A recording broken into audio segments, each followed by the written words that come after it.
Good morning. Well, it's morning here in Australia. Because I'm in Queensland, we actually don't have daylight saving, so we're an hour behind Sydney time. I've shared so many videos about my meth addiction. I've shared so many videos about trauma. I've shared so many videos about are you an addict and that we're all addicts. But, I have an epiphany this week.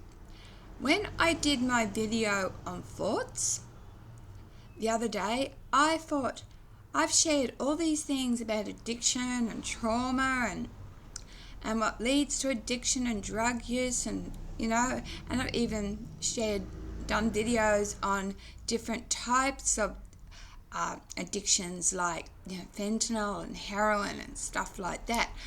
But I hadn't really got to the root cause.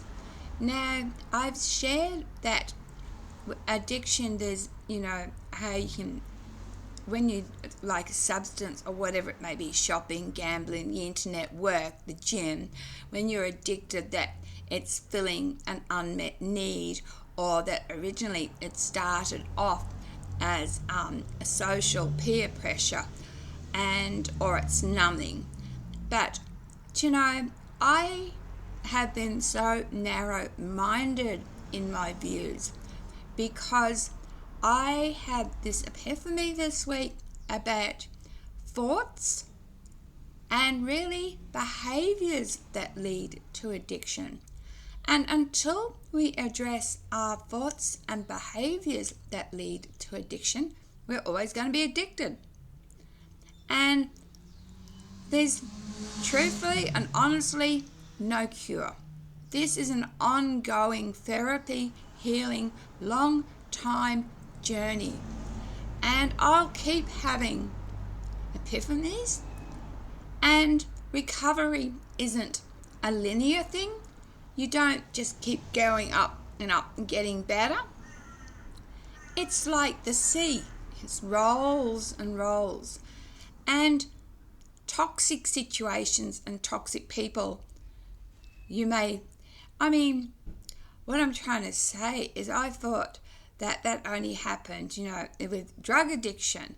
But it's in real life too, and that's one of the big myths. Not all drug addicts are toxic people. There's just toxic people, full stop. But anyway, a little bit off the topic. I had to this week address addictive behaviours because it's addictive behaviours that lead you to addiction. Now, what tends to happen is when you are growing up, at different stages in your life, a situation may happen, and that person, so let's talk about the gem. Say a toxic, a trauma, whatever the situation, happens to Jem at 3 years of age. Later in my life, if that same situation comes up, 61-year-old Jem doesn't react. It's the 3-year-old Jem because it's cell memory. The cells are remembering that, hey, this happened, and so my inner child comes up to try and protect me, forgetting that, I'm now 61, not 3 years old anymore. I can, learn and address it. And where I'm going with this is addictive behaviours. That I had this pattern that people, I'm just going to share, a story with you to show you what I mean, how to address addictive behaviours. I had in the past, didn't matter whether I was a drug addict or even before my drug addiction, people would say to me, Jem, you are one of the nicest people we've ever met. But whoa, if you got on my bad side because I was vindictive, I was poisonous, I was evil. I'm not trying to paint myself up here, but I'm a very intelligent woman. And that's come from a lot of studies. Having said that, a lot of education is misdirected, is wrong. We're being taught a lot of wrong stuff, but I'm very good with big words, and I know how to wound you with big words, and I have done that. So all through my life, you hurt me, I hurt you back. Remember in my last video about thoughts, I said this: hurt people hurt people. So I wouldn't take a minute to think about it, I would just react.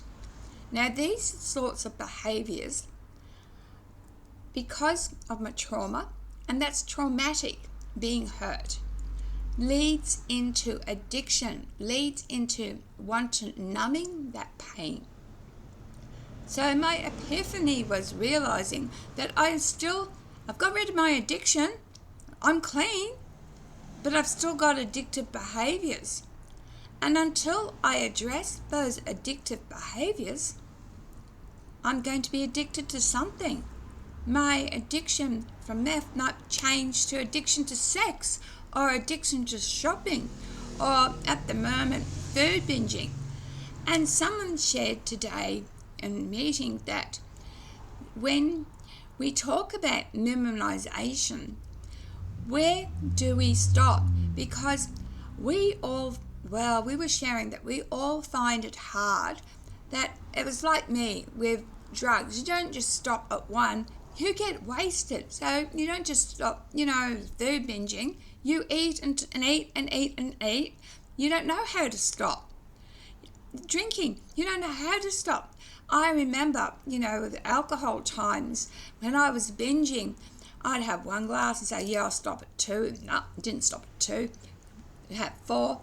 And, I'll have one more, and I'm over it. I'm drunk. I'm wasted. So just took one sip, one more sip, and I was wasted. And the intent was to get wasted. If I was going to get drunk, I was going to get drunk. But realising we are not going to solve the issues, we're not going to get over being clean or being sober, because I hate the label of an addict. We've got addictive behaviours. In other words, going off my video yesterday about thoughts, our thoughts are leading us to certain behaviours that, if we had time to thought and rewire our brain, we wouldn't continue these cycles, perpetuating these cycles of continuous behaviour. So in other words, that 3-year-old Gem that I just spoke of, the 61-year-old should say to her, I hear you, my 3-year-old. I've got it covered. I've learnt so much. I don't need to act that way anymore. So until we address not only our traumas, not only why we did it, but, it's well and good to say, oh, I used drugs to cover my pain because I was sexually abused or because of domestic violence. But if we then stop using drugs and are still attracted to men who violate us, have we addressed our behaviours and our thoughts?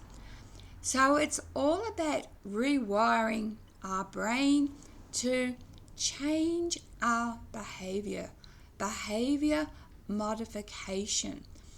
And by changing our behaviour can change whether we are addictive. And we all want to be better. And I'm not saying I'm well, because I'm not well. I'm not saying I have the answers, because I don't. I share with you my life's journey. I share with you things that I think will help you. And, you know, today someone reminded me of a situation where their husband had died, and their husband died from drink, so they had a drink. And they started punishing themselves. I was still using drugs and my husband was dying of drug infections because it was numbing. And we have to have self-love. Without loving ourselves and accepting ourselves and knowing you are worthy, you are beautiful, what we do does not make you you, does not make you a horrible person. Yes, you may have done a horrible thing, but maybe, there's a reason that doesn't make you a horrible person. So I really wanted to talk about addictive behaviours, behaviour patterns. I'll put it that way. But that we need to outgrow behavioural patterns and change because behaviours are addictive. And with that, I'll leave you, my friends. Who knows what I'm going to do next? I really want to get back to music because I love music. Music is healing. I want to get back to laughter. Laughter is healing. Let's all have a joke. The world is such a hard place. Let's try not to bring each other down, and at least of all, let's not bring ourselves down. For every little bit, pat yourself on the back and say, well done.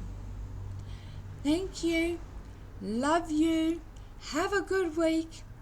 Bye. And to my friend B, Brandon, I'm sorry. I will get back to you, darling. Bye. Love you guys.